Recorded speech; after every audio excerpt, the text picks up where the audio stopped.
రక్షకుడైన యేసుక్రీస్తు వారి అతి శ్రేష్టమైన నామమునకు మహిమ కలుగును గాక. రెండు చేతులు పైకెత్తి దేవునికి స్తోత్రం చెప్దాం. గట్టిగా చెప్దాం. దేవునికి మహిమ కలుగును గాక. దేవుని వాక్యాన్ని నేర్చుకున్నాము. రాజుల రెండవ గ్రంథము 3వ అధ్యాయములోని 16-17 వచనములు కలిపి చదువుదాం. యెహోవా సెలవిచ్చిన దేవనగా ఈ లోయలో చాలా గోతులను తవ్వించుడి. యెహోవా సెలవిచ్చిన దేవనగా గాలియే గాని వర్షమే గాని రాకపోయినను మీరును మీ మందలను మీ పశువులను త్రాగుటకు ఈ లోయ నీళ్లతో నింపెదను. అందరూ నాకు ఈ మాట చెప్పండి. ఏంటి మాట అంటే, ఈ లోయలో చాలా గోతులు తవ్వండి, నేను నీళ్లతో నింపుతా. ఏం తవ్వాలంట? గోతులు. ఏంటి ఇక్కడ? ఏ విషయాన్ని గురించి పరిశుద్ధ ఆత్మ దేవుడు నేడు మనతో మాట్లాడబోతున్నాడో మనం చూద్దాం. చాలాసార్లు అంటే నా మట్టిగా నేను కూడా రాజుల గ్రంథం చదివేటప్పుడు చాలా తేలిక అనిపిస్తుంది. మొదటి అధ్యాయంలో దేవుడు ఏంటో, తన శక్తి ఏంటో నిరూపించుటకును ఏలియా పక్షమున దేవుడు అగ్ని దిగిరా అనగానే 50 మంది మీదకి 2 సార్లు దిగి రావడం, 3వసారి శతాధిపతి నమస్కరించి నన్ను క్షమించుమన్నప్పుడు అగ్ని దిగి రాకపోకుండా ఆయనే వెళ్ళడం మనం చూస్తాం. 2వ అధ్యాయంలో ఆరోహణము, ఏలియా ఆరోహణము, ఎలీషా మీదకి 2 అంతల ఆత్మ రావడం, యెరికోలో నీళ్లు బాగు చేయడము వంటివి మనం 2వ అధ్యాయములో చూస్తాం. అయితే ఈ 3వ అధ్యాయంలో ఒక చిన్న అనుభవాన్ని మీ ముందు పెడతాను. మీరు తల బాదుకో అక్కర్లేదు. కానీ ఇక్కడ మనం గమనించిన వారమైతే ప్రియమైన దేవుని బిడ్డలారా, మోయాబీయులు అనేవారు ఉన్నారు. వీరు ఇశ్రాయేలీలకు బానిసగా బ్రతికేవారు. ఓ మాటలో చెప్పాలంటే, ఇశ్రాయేలు రాజు ఉన్నంత వరకు ఈ మోయాబు అనేవారు ఏం చేసేవారంటే, కప్పం సుంకం చెల్లించి వాళ్ళ అండదండలో బతికేవారు. అయితే రాజు చనిపోయాడు. రాజు చనిపోయేటప్పటికి అసలు యోధా రాజు మీదకి ఈ మోయాబు అనేవారు ఏం చేశారంటే తిరుగుబాటు చేశారు. ఎప్పుడైతే తిరుగుబాటు చేశారో వారు వెంటనే ఏం చేశారంటే 9వ వచనం చదువుకుంటారు అధ్యాయంలో, 3 దేశపు వారు కలిసి ఐక్యత అనేది వారు సంపాదించుకున్నారు. ఎవరు వారంట? ఇశ్రాయేలు రాజు, యోధా రాజు, ఎదోము రాజు. ఇశ్రాయేలీల రాజు లేదా యోధా వారి పక్షమున ఇద్దరు సహకరించారు. యోధా వారి పక్షమున ఇశ్రాయేలు రాజు, ఎదోము రాజు, నేను మీకు తోడుగా ఉంటాం, ఎవడొస్తాడో రమ్మనండి, మనం ముగ్గురు వెళ్ళి ఒక్కడైన వాడిని చంపుదాము, వాడి మీద దాడి చేద్దాము అని చెప్పి ఎటు వెళ్దాం అంటున్నప్పుడు మనం నిర్ణయం తీసుకోవడం ఎందుకు, ఇక్కడ ఎవరైనా ప్రవక్త ఉన్నాడా అని చెప్పి ఎలీషాను పిలిపించి ఆ ఎలీషా చేత అడిగించగా దేవుడు అంటాడు కదా, ఎదోము ప్రాంతం మీద గుండా వెళ్ళండి అని చెప్తాడు. సరే, ఎదోము ప్రాంతం మీదక ఈ మోయాబీలను చంపడానికి, యుద్ధము చేయడానికి బయలుదేరుతారు. విచిత్రం ఏంటంటే, ఈ యోధా రాజు, ఇశ్రాయేల్ రాజు, ఎదోము రాజు ఆ ఎదోము మీదుగా వెళ్తా ఉంటేనంట ఎండలు కాసినాయి బాగా. వాళ్ళు తెచ్చుకున్న నీళ్ళు అయిపోయినాయి అంట. బోధులో ఏమైనా నీళ్లు, పశువులు ఉంటాయి కదా, గుర్రాలు, ఏనుగులు, ఖడ్గబలం ఇవన్నీ పట్టుకుని వెళ్తారు కదా కొన్ని పశువులు, ఇవన్నిటికీ నీళ్లు లేవు. ఏం చేయాలో తెలియక యెహోషువపాతుని ఈ యోధా రాజు ఏం చేశాడంటే దేవుని సన్నిధిలో మోకరించి, అయ్యా నువ్వు చెప్పగానే మేము వచ్చాం, మాకు నీళ్లు అనే అవసరము మాకు ఏర్పడింది. 2 రకాలైన సమస్యలు, ఒకటి నీళ్లు లేక, ఇది మా వ్యక్తిగత సమస్య. 2 శత్రువుని చంపడానికి వెళ్తున్నాం, అది బహిరంగ సమస్య. మానవ జీవితంలో 2 సమస్యలు ఎప్పుడూ ఉంటాయి. కంటికి కనబడని ఆత్మ సంబంధమైన పోరాటం, కంటికి కనబడే శరీర సంబంధమైన పోరాటం. శరీర సంబంధముగా అప్పుల బాధలు, వ్యాధులు, జబ్బులు, ఆర్థిక సమస్యలు, అనారోగ్యాలు, ఏమిటి శత్రువులు కంటికి కనబడతారు. మానసిక వేదన, ఏమిటి కృంగుబాటు, భార్య వల్ల, బిడ్డల వల్ల, భర్త వల్ల, లోపలికి ఎవరికి తెలుస్తుందా అంటే పడుతున్నవాడికి తెలుస్తుంది అంట. కాబట్టి ప్రియమైన దేవుని బిడ్డలారా, 2 రకాలైన పోరాటాలు నేటి కాలమందు, నేటి క్రైస్తవ సమాజంలో వచ్చినాయి. అయితే దేవుడు అంటున్నాడు, నేను కార్యము చేయాలి అంటే మీరు కూడా ఒక పని చేయాలి. దేవుడు ఎప్పుడూ కూడా పని అప్పగించేవాడే కానీ పని అప్పగించకుండా ఎవరికి దీవెన ఇవ్వడం. కాబట్టి ప్రియమైన దేవుని బిడ్డలారా, మనం చదివిన వారమైతే నీళ్లు లేవంటున్న ఈ ప్రజలకు దేవుడు ఒక చక్కని మాట అంటున్నాడు. మీరు చేయాల్సిన ఒక పని నేను చెప్తాను, నేను చేయాల్సిన పని ఏంటో నేను చెప్తాను. ఏం చేయాలి ప్రభువా అంటే, మీరెళ్ళి ఆ లోయలో చాలా గోతులు తీయండి, త్రవ్వండి అంటున్నాడు. ఏమంటే లోయ అంటేనే పల్లంగా ఉంటుంది. పల్లంలో నీళ్ళు ఎందుకు, పల్లంలో గోతులు ఎందుకు? ఏమంటే ఆల్రెడీ వర్షం వస్తేనో, గాలి వస్తేనో, ఇంక వేరొకటి వస్తేనో ఆల్రెడీ లోయ అనేది మునిగిపోతూ ఉంటుంది. కానీ దేవుడు అంటున్నాడు కదా, అలా కాదు. మీరు చేయాల్సిన పని ఏంటంటే ఆ లోయలో గోతులు తవ్వండి అంటున్నాడు. నేనేం చేస్తాను అంటే, వర్షం వచ్చినా రాకపోయినా, వరదలు వచ్చినా రాకపోయినా, చినుకు పడినా పడకపోయినా, గాలిలో ఉన్న తేమ చేతనైనాను సరే, నేను మట్టిగా ఆ గోతులలో, మీరు తీసిన గోతుల్లో నేను నీళ్లను నింపుతాను అంటున్నాడు. ఈరోజు ఇక్కడ ఒక మాట మనం నేర్చుకోవాలి. ప్రతిదీ కూడా ఒక పాఠమే, పాఠములో నుంచి వచ్చేది గుణపాఠం. ఈ రోజుల్లో ప్రియమైన దేవుని బిడ్డలారా, మీరు గోతులు తీయాలి అనగానే ఇదేంటండి పాస్టర్ గారు? ఎందుకంటే మనం చాలాసార్లు ఎవరినైనా తిట్టేటప్పుడు, ఎరా నా వెనకాల నుండి గోతులు తవ్వుతున్నావా అంటారు. అంటే అర్థం ఏంటంటే, గొయ్య మనిషిని పడగొట్టేస్తుంది. గొయ్యిలో గబుక్కుని కాలు పెట్టామనుకోండి పడేస్తూ ఉంటుంది. నాకు కూడా ఇలాంటి అనుభవాలే. చూడండి కొన్నిసార్లు పని పథకంలోక వీటిలో ప్రస్తుతం ఎండిపోయి ఉంటాయి కదా బోధులు, కాలువలు. అందులో గ్యాదలు ఏం చేస్తాయంటే నడిచేటప్పటికి గొయ్యి పడిపోయి ఉంటాయి. కొన్నిసార్లు వాటిలో నడవాల్సి వచ్చినప్పుడు ఏమండి ఆ తూముల మీదనో లేదంటే అలాంటి ప్లేస్లో నడవాల్సి వచ్చినప్పుడు చాలా ఇబ్బంది పడేవాళ్ళు. ఈ ఎండాకాలంలో పొలాల్లో నడవండి కొన్నిసార్లు చాలా కష్టం అనిపిస్తూ ఉంటుంది. కారణం ఏంటంటే మధ్యలో గోతులు ఉంటాయి. సరిగ్గా పడలేదా కాలు ఇరిగిపోద్దట గోతులో పట్ట. నిజమేనా? గమనించండి ప్రియమైన బిడ్డలారా, గోతులు అనగానే మనం ఏమనుకుంటామంటే ప్రమాదాలు అనుకుంటాం. కానీ దేవుడు ఈరోజు మనందరికీ ఒక పని అప్పగిస్తున్నాడండి. ఏంటో తెలుసా?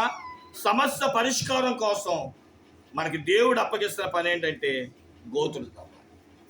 బైబిల్ గ్రంథములో ఎక్కువ చెప్పను కానీ 3 రకాలైన గోతులు ఉన్నాయంట.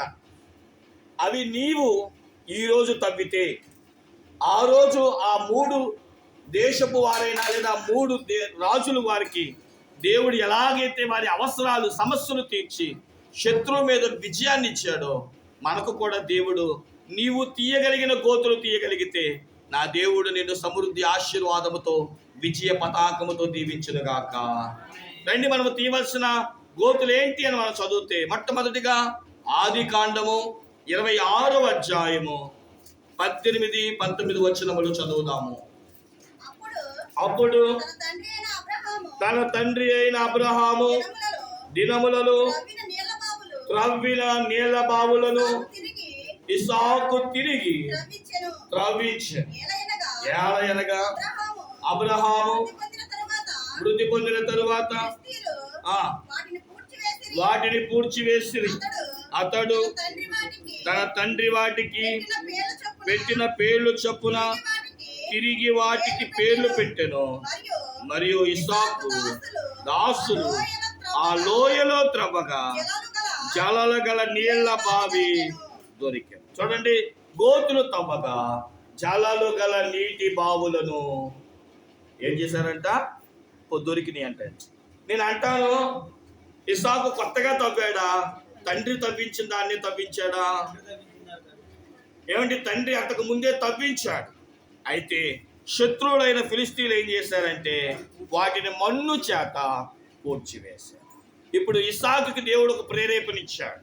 నేను ఆశీర్వదించబడాలి అన్నా, నేను మళ్ళీ తిరిగి మా తండ్రి తవ్వించిన ఆ నీళ్ల బావులు కలిగిన గోతులను, ఆ తవ్వకాలను మళ్ళీ తవ్వించాలని మళ్ళీ ప్రారంభించగా ఎక్కడైతే తన తండ్రి తవ్వాడో, ఏ బావి అని పిలువబడుతుందాన్ని మన్నుతో పూడ్చాడో, ఆ మన్నునంతా తీసివేయగా మళ్ళీ జలల గల నీటి ఓటలను చూచినట్లుగా పరిశుద్ధాత్మ దేవుడు తెలియజేస్తున్నాడు. దేవునికి మహిమ కలుగునుగాక.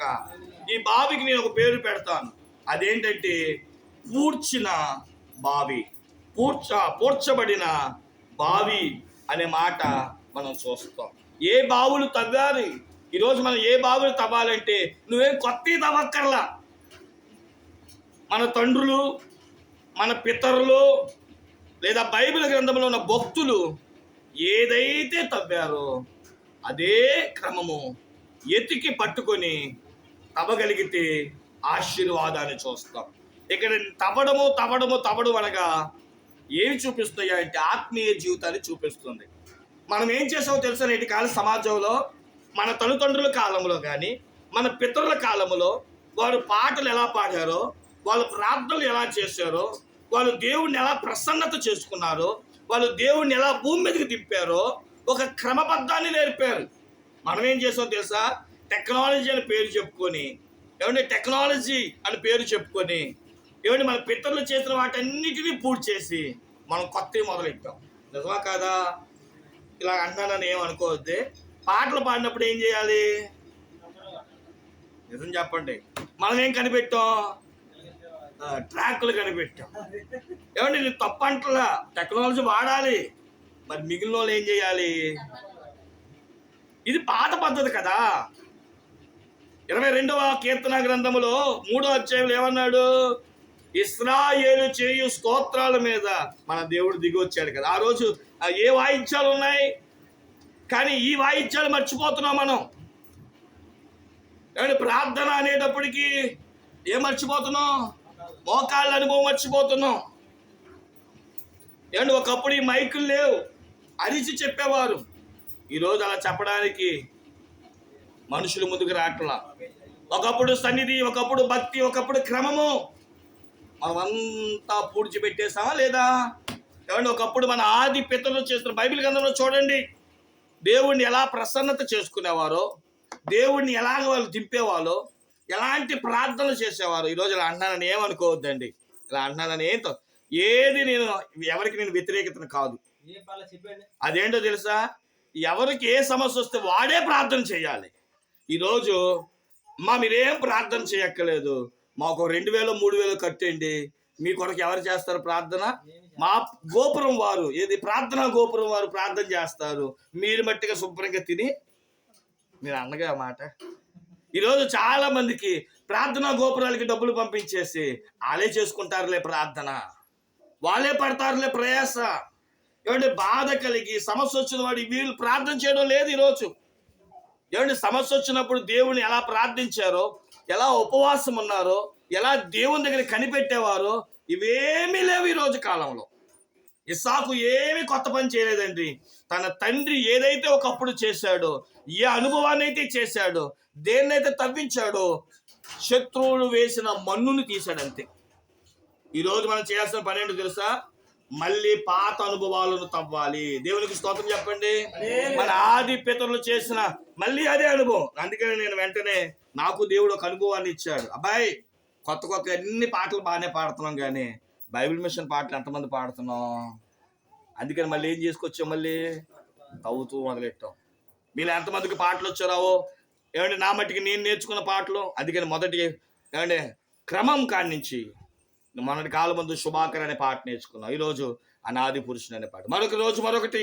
అలాగా పుస్తకంలో ఉన్న ప్రతి పాటలు ఏదైతే మన మిషన్ వారు కనిపెట్టారో, రాయించారో, భక్తుల చేత రాయించాడో, మళ్ళీ పాతవన్నీ ఏం చేస్తున్నాం చెప్పండి?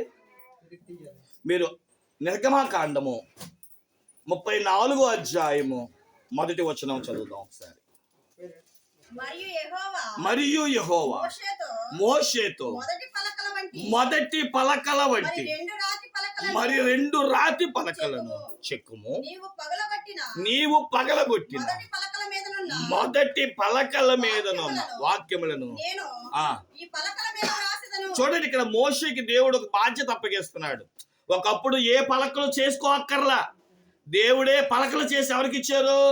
మోషేకి ఇచ్చాడు.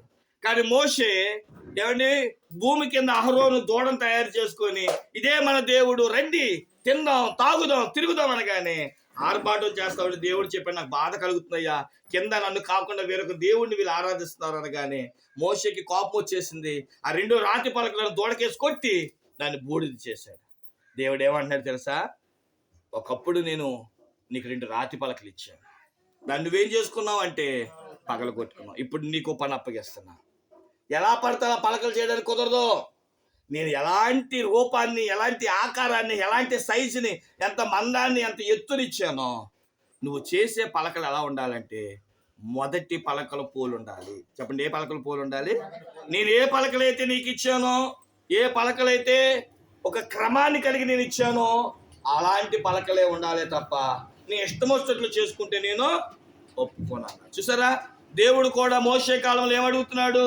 మొదటి అనుభవాన్ని. మీరు ప్రకటన గ్రంథము చదువుకుంటే 2వ అధ్యాయములో 3, 4, 5 వచనాలు, ఇంకా ప్రకటన 2వ అధ్యాయం అంతా 3వ అధ్యాయం చదువుకుంటే ఒకప్పుడున్న ప్రేమ లేదు, ఒకప్పుడున్న భక్తి లేదు, ఒకప్పుడున్న శ్రమ లేదు, ఒకప్పుడున్న పోరాటం లేదు, ఏమండి, ఒకప్పుడున్న ఆసక్తి లేదు.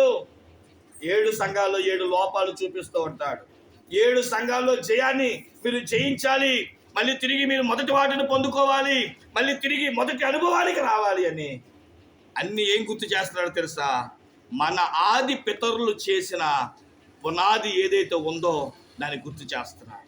ఏదైతే తవ్వి ఒకప్పుడు నీటి ఓటలు కలిగిన జలాలు తాగి వారు బ్రతికారో అదే జలాలు మళ్ళీ తిరిగి కావాలి. మీరు ఏం చేయాలో తెలుసు? మీరు ఏం చేయక్కర్లేదండి. మీరు కాదనుకొని పూడ్చిపెట్టుకున్నారు కదా, వాటన్నిటిని ఏం చేయండి? మన్నుని తవ్వండి. ఇస్సాకు చేసిన పని ఏంటో తెలుసా? తండ్రి ఎక్కడెక్కడైతే తవ్వించాడో ఆ ప్లేస్ను గుర్తుపట్టి అక్కడ మన్నును తవ్వించడం వల్ల మళ్ళీ తిరిగి జలములు కలిగిన నీటి ఓటను సంపాదించుకున్నాడు. దేవునికి మహిమ కలుగును గాక. ఇక్కడ మన్ను అంటే చాలా రకాలైన అనుభవాలు చెప్పుకోవచ్చు. శరీర కార్యాలు. ఈరోజు మనము దేవుడి దగ్గరికి దైవ కార్యక్రమాలు ఎందుకు ముందుకు వెళ్ళలేకపోతున్నామంటే గలతీయులకు రాసిన పత్రిక 5వ అధ్యాయం 19వ వచనం, మార్కు సువార్త 7వ అధ్యాయము 21, 22, 23 వచనాలు చదువుకుంటే శరీర కార్యాల గురించి చెప్తున్నాడు. మనము దేవునికి ఎందుకు దూరం అయ్యామో చెప్తున్నాడు. చూడండి, చెప్పండి. ఏమనగా జారత్వము, అపవిత్రత, కామకత్వము, విగ్రహారాధన, అవిచారము, ద్వేషములు, కలహములు, మత్సరములు, కక్షలు, భేదములు, విమతములు, అసూయలు, పద్ధతులు, అల్లరితో కూడిన ఆటపాటలను మనం తీసివేసుకోవాలి. దేవునికి ఇవి దూరం అయిపోయినాయి. ఒకప్పుడు ప్రార్థన అంటే భయం, ఒకప్పుడు సన్నిధి అంటే భక్తి. దేవుని మందిరంలోకి వస్తే దేవుడు ఏం చేస్తాడా? కొడతాడేమో, దేవుడు హెచ్చరిస్తాడేమో, ఎలా పడితే అలా ఉండకూడదు. కానీ ఈరోజు ప్రేమ దేవుని పెట్టారా? సంఘస్థుడికి దేవుడు భయం లేదు. అసలు దేవుని మందిరంలోకి వచ్చినప్పుడు మొబైల్ ఫోన్లు. నేనంటే చాలా సంతోషించే మాట చెప్తాను. నేను ఈ మధ్యకాలంలో మా కచ్చంద ప్రియులు డెనరీ చైర్మన్గా ఎన్నుకోబడిన కానుమొల్లు సిఎస్ఏ డెనరీ ప్యారిష్లో మన నాయుడుగూడెం నుంచి విజయనందం గారు వెళ్ళారు. ఆరుగోల్లో మీటింగ్స్ పెడితే ఏస్కిలో నువ్వు బుక్ షాప్ పెడతావు కదా, పెట్టన్నాడు. సరే అని చెప్పి నేను బుక్ షాప్ పెట్టాను. ఆ బుక్ షాప్ లాస్ట్ రోజు అండి ఒక ఆయన వచ్చాడు. అయ్యా నాకు పలానా వస్తువు కావాలని నాకు డబ్బులు ఇచ్చాడు. ఇంచుమించు ఒక 50 రూపాయలు ఇచ్చాడు. ఒక 20 రూపాయలు వస్తువు కొన్నాడు. నేను అన్నాను, నా దగ్గర చిల్లర లేదండి అన్నా. సరే, ఓ పని చేస్తాను, మనందరికి వాడికి ఏంటి అంటే నా దగ్గర ఫోన్పే ఉందండి, మీరు నంబర్ చెప్పండి, మీ ఫోన్కి నేను ఏమేస్తాను. చిల్లర లేదు కదా, ఎలాగైతే నీకెందుకు. ఆయన ఏమన్నాడు తెలుసా? మీటింగ్కి వచ్చినప్పుడు, దేవుడి కార్యక్రమానికి వచ్చినప్పుడు ఫోన్ తీసుకురాకూడదు కండి పాస్టర్ గారు అన్నాడు. ఏం తీసుకురాకూడదట? చంప చెల్లు అనిపించినట్టు అనిపించింది నాకైతే. ఏం తాకూడదు. ఈరోజు చాలా మంది, ఒకవేళ ఉంటే క్షమించండి, బైబిల్ తీసుకురాట్లా మందిరానికి, ఫోన్స్. నేను చాలా సంతోషిస్తూ ఉంటాను. ఏంటంటే హోసన్న మినిస్ట్రీస్ వ్యవస్థాపకులు ఏసన్న గారు మందిరంలో బైబిల్ తీసుకురాకుండా ఫోన్ తీసుకొస్తే ఈరోజు నువ్వు వెళ్ళిపోవచ్చు. రానిచ్చేవారు కాదు. ఇప్పుడు జరుగుతున్న పరిచర్య జాన్ వెస్లీ అన్నగారు కూడా బైబిల్ కాకుండా నువ్వు ఫోన్, పాత పద్ధతి కాదు, టెక్నాలజీ మారిందండి. కాదు, ఫోనే. బైబిల్ అందం దేనికి రాదు? ఫోన్కి రాదు. ఏమండి బైబిలే కదా అని ఫోన్ తెరుస్తాం, బైబిల్ పక్కన పెట్టి ఏం చూస్తాం అందులో? ఫేస్బుక్, వాట్సాప్, ఇన్స్టాగ్రామ్, యూట్యూబ్, పనికి మాలిన మెసేజ్లన్నీ చూసి వ్యర్థమైపోతాయి. కాబట్టి ప్రేమ దేవుని పెట్టారా, క్రమాన్ని నేర్చుకుందాం, పాత అనుభవాన్ని తీసుకొద్దాం. మందిరానికి వచ్చినప్పుడు నువ్వు దీవెనకరంగా మారాలంటే అసలు ముందు కింద కూర్చోవాలి, ఒకటి. రెండవది మోకరించి ప్రార్థన చేసుకోవాలి. మూడవది ప్రార్థనలు జరుగుతుండగా తప్పట్లు కొట్టాలి. వాక్యము జరుగుతుండగా బైబిల్ తెరిచి అది ఉన్నదా లేదా అని పరిశీలన చేయాలి. ఐదవది దేవుడు ఉన్నాడనే శ్రద్ధ భయముతో ఏమండి వచ్చిన కాడి నుంచి వెళ్ళేంత వరకు పక్కన వాడితో మాట్లాడకుండా మౌనముగా దైవ కార్యక్రమాల్లో పాలు పొందాలి. దేవుడి దాతృత్వముతో కానుకలు విత్తాలి, సాక్ష్యములు చెప్పాలి, ముగింపు ప్రార్థన ఏకీభవించాలి. అప్పుడు అంతా అయిపోయిన తర్వాత తిరిగి వెళ్తూ నీ ప్రక్కన వారికి షేక్ హ్యాండ్ ఇస్తావో లేదంటే ఏమంటే వారితో కూర్చొని ముచ్చటిస్తావో అప్పుడు నీ ఇష్టం. కానీ మనం మట్టిగా వెళ్ళేటప్పుడు మట్టికి ముందే పారిపోతాం, మిగతా టైం అంతా కూడా ఎక్కువ రెండు వచ్చేవే అని మాట్లాడతాం. గమనించండి ప్రేమ దేవుని బిడ్డలారా, ఇది కాదు. ఒకప్పుడు మన పితరులు ఇవి చేయలా. బైబిల్లో రాశాడు ప్రసంగి 5:1, నువ్వు దేవుని మందిరానికి వెళ్ళినప్పుడు దేవుడున్నాడనే భయం నీకు ఉండాలి. ఆయన కూర్చునేటప్పుడు అంట కూర్చునే విధానంలో కూడా చాలా జాగ్రత్తగా ఉండాలి. ఆ దైవజనుల పేరు దీవెనయ్య గారు. ఆయన చెప్పిన ఒక మాట ఇప్పటికీ నాకు గుర్తుండిపోయింది. ఇంచుమించు 15 సంవత్సరాల క్రితం ఆయన వాక్యం విన్నా. ఆయన చెప్పిన మాట ఏంటి తెలుసా? సేవకుడా, సంగమా, ఒకరు ఎవరు ఉంటే క్షమించండి, ఈ గుండీ కూడా వదలకూడదంట. చెప్పండి, ఏది కూడా? ఈ గుండీ కూడా ఏముందంటే దైవ ఆశీర్వాదం ఉందంట. మనకి ఇది పట్టట్లేదు కాబట్టి ఓకే, ఎవరు ఉంటే క్షమించండి, తీసేస్తాం ఎన్ని. గమనించండి, గుండీలో కూడా ఆశీర్వాదం ఉంది. మందిరంలో కూర్చున్నప్పుడు కూర్చోవడంలో ఆశీర్వాదం ఉంది. మందిరంలో నడిచినప్పుడు నడిచిన తీరులో మాట్లాడరే, జాగ్రత్త. ఈరోజు దైవ భయం లేక ఎలా పడతాలో కూర్చుంటున్నాం, ఎలా పడతాలో మాట్లాడుతున్నాం, ఎలా పడతాలో వింటున్నాం. ఒక ఆవిడ, మన దైవజనులు ఎక్కువ చెప్తూ ఉంటాను, నేను పేరు నేను చెప్పను కానీ, ఒక ఆవిడంట మందిరంలో కూర్చున్నప్పుడు కాళ్ళు లాగుతున్నాయని చెప్పి 2 కాళ్ళు సేవకుడికి వేసి, అంటే మందిరం కేసి బలిపీఠం కేసి చాపారంట. అయ్యగారు అన్నారంట, అమ్మా అలా కూర్చోవద్దురా, కాళ్ళు దేవుని వైపు చాపకూడదురా అన్నారంట. నీ చర్చి కాకపోతే ఇంకో చర్చి అన్నట్ట. చెప్పండి, ఏంటి? నీ చర్చి కాకపోతే ఇంకో చర్చి. ఆవిడంట 2 నెలల తర్వాత మళ్ళీ ఇదే చర్చికి వచ్చిందంట. జరిగిన సంఘటనే. ఆవిడ అయ్యగారు అన్నారంట, అదేంటమ్మా మరి ఇంకో చర్చికి వెళ్తానన్నావు కదా, మళ్ళీ ఇక్కడికి వచ్చావు ఏంటంటే, మీరే బెస్ట్ అయ్యగారు. ఏంటంటే మీరే బెస్ట్, కనీసం దేవుడి వైపైనా చాపొద్దు అన్నారు, ఇంకో చర్చిలో అసలు ఎటు చాపొద్దు అంటున్నారంట.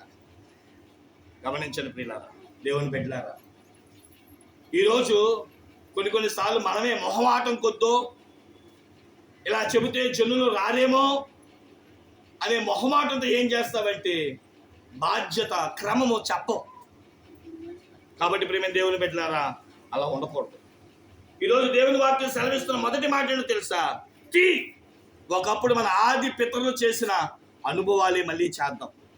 ఒకప్పుడు తప్పట్లు కొట్టారు, మోకాళ్ళ మీద పడ్డారు, కన్నీళ్లు కార్చారు, శ్రమ పడ్డారు, ఉపవాసము చేశారు, దైవ భయముతో జీవించారు, దైవ ఆశీర్వాదములు పొందుతున్నారు. దేవుడు మనల్ని కూడా అట్టి నడిపింపులోనికి వచ్చినట్లుగా దైవ ఆశీర్వాదమైన జలములు, దైవ కార్యక్రమాలైన దీవెనలు పొందాలి అంటే ఏం చేయాలి చెప్పండి? కొత్త పద్ధతి ఏమొద్దండి. పూడ్చి వేసిన అనుభవాలను మళ్ళీ మన్నును తీసి మళ్ళీ జలములు గల ఆశీర్వాదములు పొందుదుము గాక. దేవునికి మహిమ కలుగును గాక. ఇక రెండో అనుభవం దగ్గరికి వస్తాం. గోతులు తవ్వడం అంటే మొదటిది పాత అనుభవాలను బయటికి తీసి మళ్ళీ దేవుళ్ళు వాటిని ఆచరించడమే. రెండవది చూడండి ప్రియమైన దేవుని బిడ్డలారా, హోషేయ గ్రంథము 10వ అధ్యాయము 12వ వచనం. హోషేయ గ్రంథము 10వ అధ్యాయము 12వ వచనం.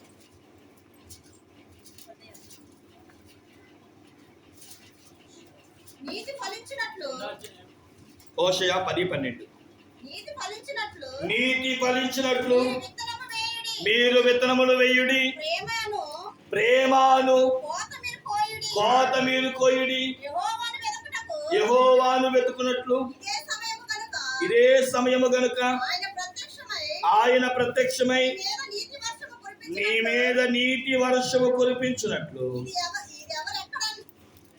ఎవరు దున్నని ఇది వరకు ఎన్నడి దున్నని బీడు భూములను దున్నని. ఇక్కడ మనము దున్నడము అనగా తవ్వడము. ఏమి తవ్వాలి అని అంటే బీడు భూములను తవ్వాలి. చూడండి, మళ్ళీ చదువుతామని అక్కడ చూస్తే, నీటి వర్షము కురిపించినట్లు ఇది వరకెన్నడని దున్నని బీడి భూములను దున్నడి. ఇది ఎక్కువగా సేవకులకు ఎక్కువగా దీన్ని టచ్ అవుతుంది. విశ్వాసులు కూడా కొంతవరకు సబ్బబ్బే. ఈరోజు దైవ సేవ చేసే సేవకులారా, విశ్వాసులారా, దైవాశక్తి దైవ భయముతో దేవుడి పని చేయాలనుకుంటున్న వారులారా, లేదా నూతనముగా దేవుని సేవ చేయాలనుకుంటున్న వారులారా, నేను కూడా సేవలోనికి రావాలనుకుంటున్న వారులారా, దేవుని వాక్యం ఏం చెప్తుందో తెలుసా? ఏమిటి, ఈరోజు చాలా మంది చెరువు పక్కన చెరువు, షాప్ పక్కన షాపు పెడుతున్నట్లు చర్చి పక్కన ఏం పెడుతున్నారు? చర్చి పెడుతున్నారు. బైబిల్ చెప్తుంది, నీకు దైవ ఆశీర్వాదం రావాలి అంటే నువ్వు చేయాల్సిన పని ఏంటో తెలుసా? ఏ చోట అయితే ఎక్కడ సేవ లేదో, ఎక్కడైతే మందిరం లేదో, ఎక్కడైతే బీడు పట్టిపోయి ప్రజలకు క్రీస్తు అంటే తెలియదో అలాంటి ప్రాంతాలకు వెళ్ళి ఎక్కడా జరగని సేవ, ఎక్కడా జరిగించని ఆత్మీయత అక్కడ జరిగించాలి. కానీ ఈరోజు ప్రియమైన దేవుని బిడ్డలారా, చాలా మంది ఎలా తయారయ్యారు అంటే చెరువులో ఉన్న చేపలు పట్టట్లేదంట. మన అయ్యగారు చెప్పారుగా, ఎక్కడ చెరువులో ఉన్న చేపలు పడతకి టైం పట్టిందని బుట్టలో ఉన్న చేపలు ఏరుకోవడం మొదలెట్టారంట. అమ్మ, చెరువులో పట్టడం కష్టమా, గుట్టలో వేసుకోవడం కష్టమా? బుట్టలో కష్టమా? బొట్ల యేసులు.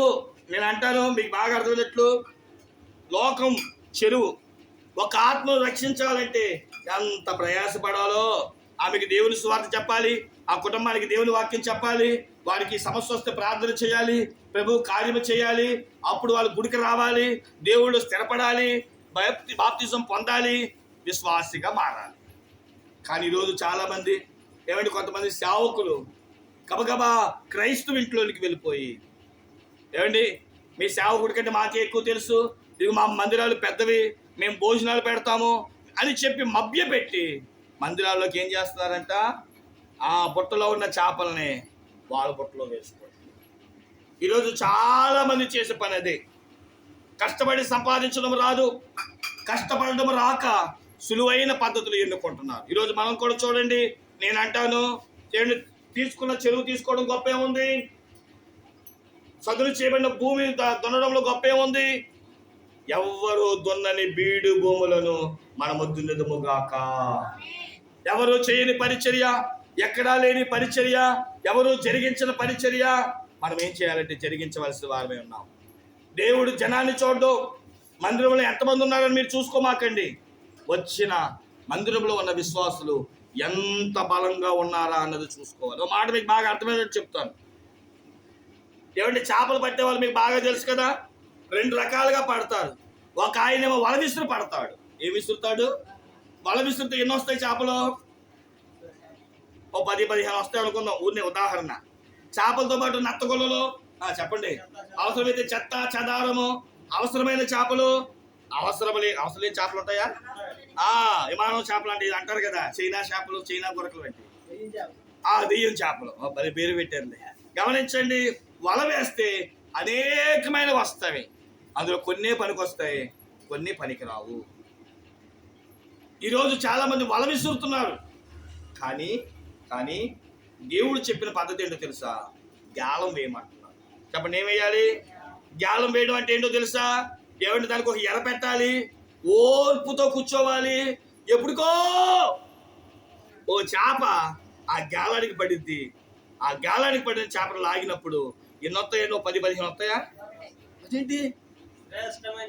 కానీ వచ్చే చేప నీకు, నీ కుటుంబానికి ఉపయోగపడింది. దేవునికి స్తోత్రం చెప్పండి. చెడ్డవి రావు, పనికి మాలే రావు, పడే ఆ ఒక్కటే ఓర్పుతో పడిద్దేమో, అది నీకు ఆశీర్వాదకరం. వలలో 100 చేపలు వస్తే ఎవరికి కావాలి? పనికిరాని చేపలు 100 ఉంటే ఎవరికి కావాలి? పనికొచ్చే ఒక్క విశ్వాసం. ఈరోజు చాలా మంది మా సంఘంలో 100 మంది అండి, 150 మంది అండి, 500 మంది అండి, 1,00,000 మంది అండి, మా మందిరానికి రండి అంటారు. నేను అంటాను, అంతమంది ఉన్నారు మంచిదే, కానీ అంతమంది పేర్లు దైవజనులకు తెలుసా? మా దైవజనుడు మాకు ఒకటే చెప్పాడు, నీకు ఎంతమంది ఉండడం గొప్ప కాదు, ప్రతి విశ్వాసి పేరు తెలుసుకోవాలి. అలా తెలుసుకోకపోతే అసలు నువ్వేం సేవకుడు అన్నాడు. ఒకటే మాట, సేవకుడికి విశ్వాసి పేరు తెలియకపోవడం దుఃఖాకరం. ఎందుకని? మా అయ్యగారు ఈ లోకాన్ని విడిచి వెళ్ళిన దైవజనులు,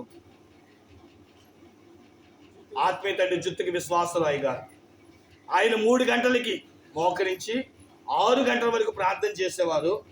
3,000 మంది పైగా ఆయన ప్రతి వారు పేరు చదివి వాళ్ళ కొరకు ప్రార్థన చేసేవారు. దేవునికి స్తోత్రం చెప్పండి. అయ్యగారు నిజంగా చేస్తున్నారా లేదా అని కొంతమంది అంట అయ్యగారితో పాటు మోకరించి ఎంతమంది గురించి చేస్తున్నారా అని లెక్కెట్టి అలిసిపోయి కింద పడిపోయేవాళ్ళంట. అయ్యగారిని అడిగారంట, మీకు ఎంతమంది పేర్లు ఎక్కడి నుంచి తెలుసు?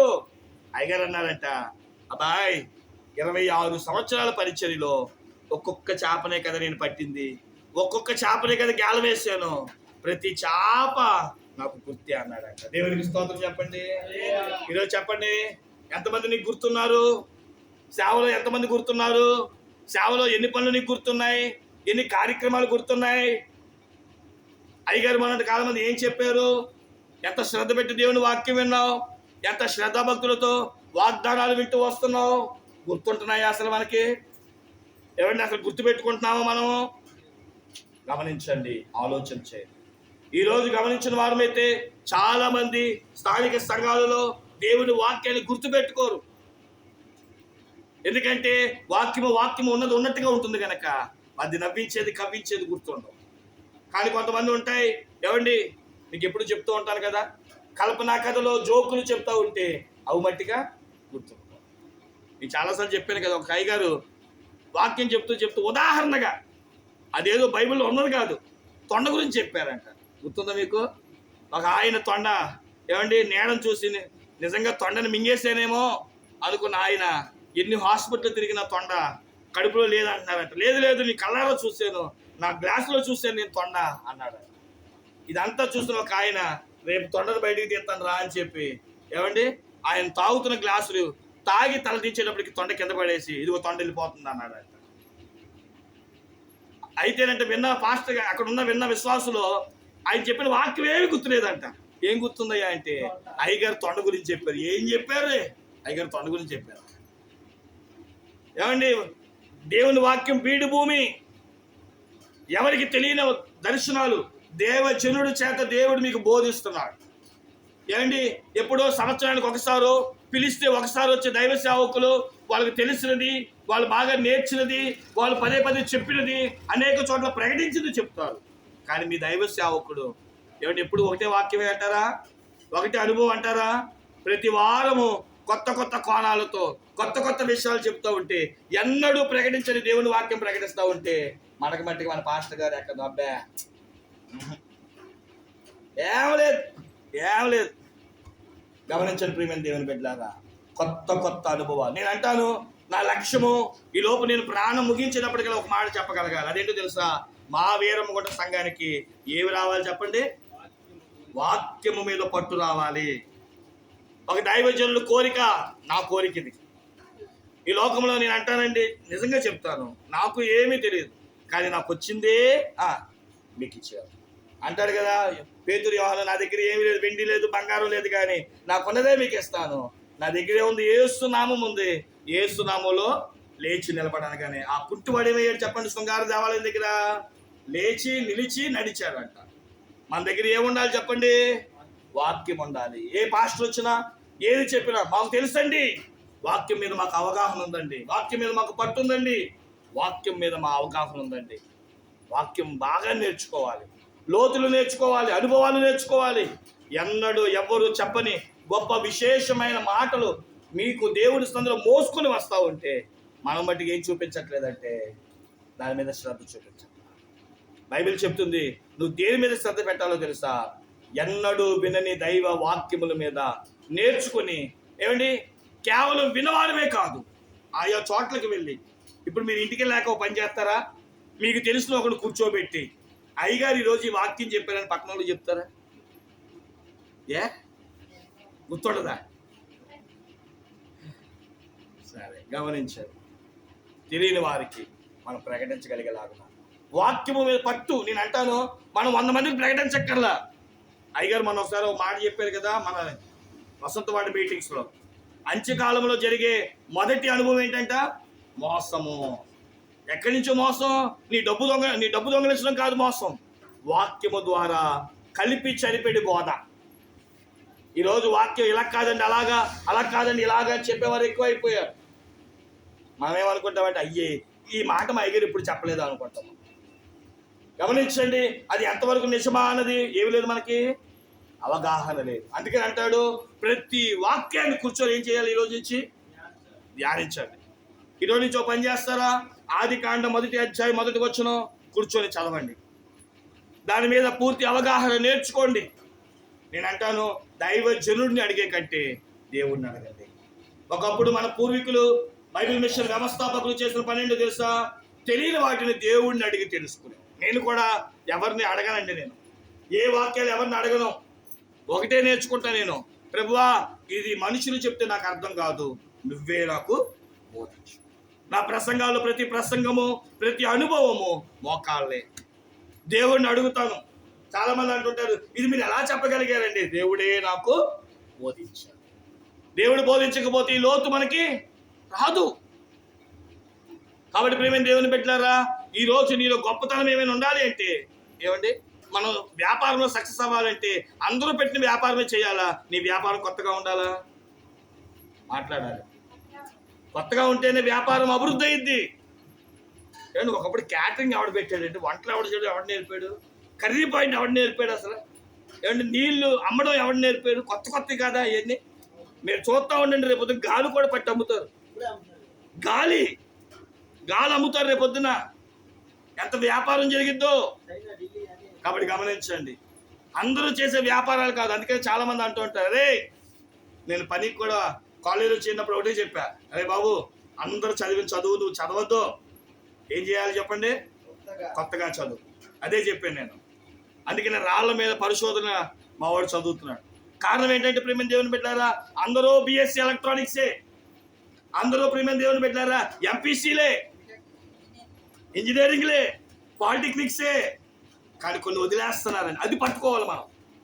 దేని మీద పట్టు సాధిస్తే మనకు ఒక గుర్తింపు వస్తుందో దాన్ని పట్టుకోవాలి. ప్రేమ దేవుని పెట్టారా, నీ టాలెంట్ ఏంటి? నీ గుర్తింపు ఏంటి? నువ్వేం చెప్పగలవు? నువ్వేం చేయగలవు? ఎన్నడూ చెయ్యనిది బీడి భూములను చెయ్యి. అక్కడ అంటాడు కదా, అలా చేస్తే ఏమొస్తుందని పాస్టర్ గారు? నీతి వర్షము దాని మీద కుమ్మరించబడుతుంది. దేవునికి మహిమ కలుగును కాక. అంటే దైవ ఆశీర్వాదం దేవుడే ఇవ్వాలి. ఆ దీవెన చెప్పండి. మొదటి దీవెన ఏంటంట? మొదటిగా ఏం తవ్వాలి? మన పితరులు పూడ్చిన వాటిని మనం తవ్వాలి, మంచి జలములు కలుగుతాయి. రెండవది, ఎవ్వరు దున్నని బీడు భూములను దున్నాలి, అప్పుడే నీతి అనే వర్షము, నీతి అనే ఫలమును పొందుకుంటాం. ఇంకొక మాట చెప్పి ముగించేస్తాను. ఏవేలు గ్రంథము 2వ అధ్యాయము 12-13 వచనాలు. ఈ మాట చెప్పి నేను ముగించేస్తానండి. ఇప్పుడైనా మీరు ఉపవాసం ఉండి కన్నీరు విడిచుచు దుఃఖించుచు మనస్పూర్వకముగా నా యొద్దకు రండి. ఇదే యెహోవా వాక్కు.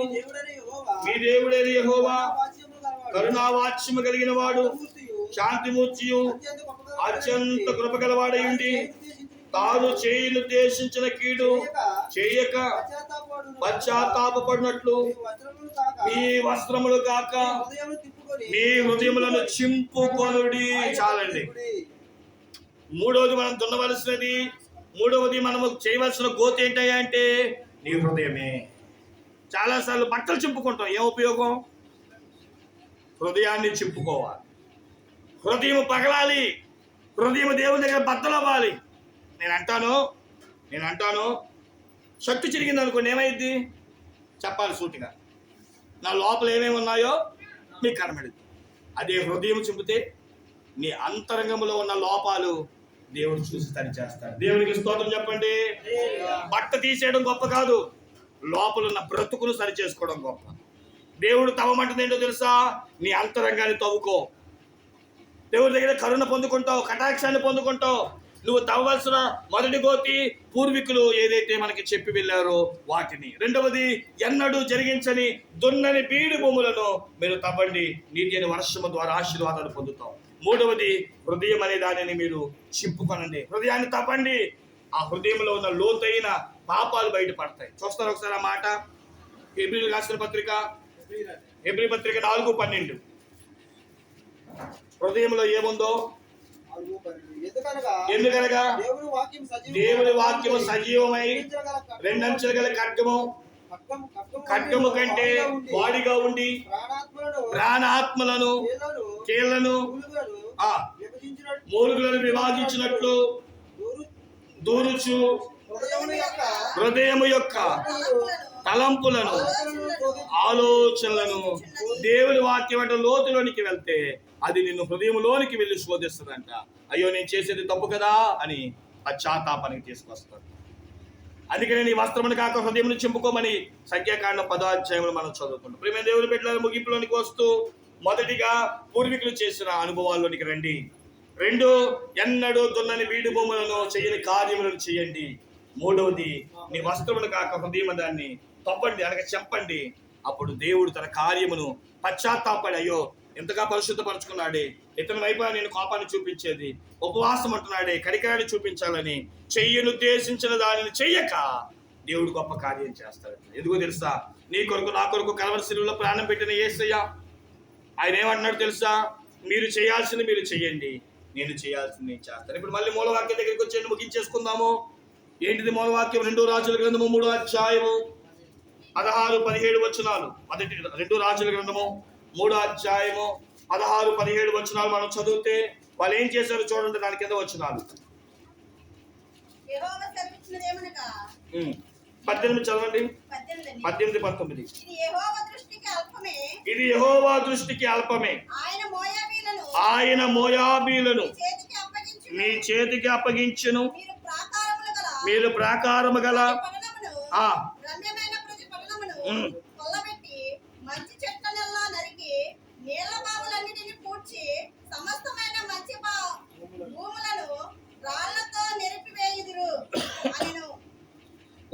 ఉదయ నైవేద్యములు అర్పించి సమయమందు, ఇక్కడ అండర్లైన్ చేసుకోండి, నీళ్లు ఎదోము మార్గము రాగా.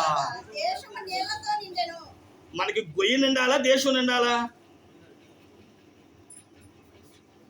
మళ్ళీ 17 చదవండి అమ్మా. 16-17. ఈ లోయలో చాలా గోతులు తవ్వించండి. చివరి వచనంలో ఈ లోయ నీళ్లతో నిండెను. గోతులు నిండితే చాలు అనుకున్నాడు. నీళ్లు పశువులు తాగడానికి గోతులు నిండితే చాలు. కానీ దేవుడు ఏమన్నా, ఇలా నువ్వు చేయగలిగితే దేశమును నేను నింపుతాను అన్నాడు. దేవునికి స్తోత్రం చెప్పండి. గొయ్యి పెద్దదా, దేశం గొప్పదా? ఒక్క దెబ్బకి కరువు పోతుంది, సమస్యలు తీరిపోతాయి, అక్కర్లు తీరిపోతాయి. ఆ ప్రవాహంలోనే శత్రు సైన్యం కొట్టుకుపోతుంది. దేవునికి స్తోత్రం చెప్పండి. మీరు చేయవలసిన పని ఏంటో తెలుసా? గోతులు తవ్వు.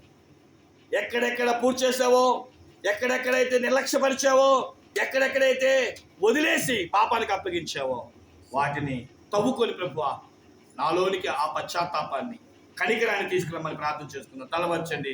దేవుడి కృప మనకి తోడై ఉండును గాక. ప్రార్థన చేస్తున్నాం.